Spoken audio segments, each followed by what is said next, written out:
Business development is the lifeblood of a sustainable business. But sometimes all the data grunt work and reporting requests can feel overwhelming and feel like an obstacle to more productive business development activities.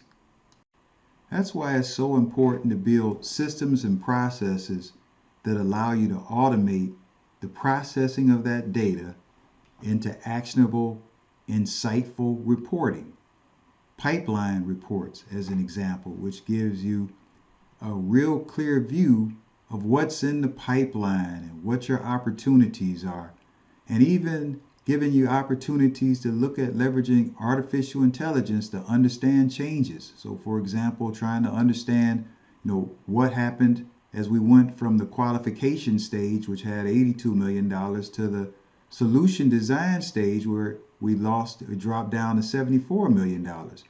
Leveraging technology to analyze that, explaining in this case the decrease, can help you get insights that can help you make decisions faster and better to grow your business.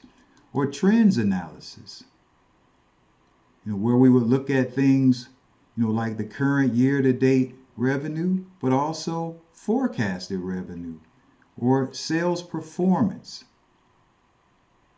where we would look at things like planned versus actual mix or actual margins or quotas, where we would start to understand if by region or by salesperson if we're hitting targets, or even discount analysis, where we start to analyze, if our decisions around offering discounts are leading to greater sales.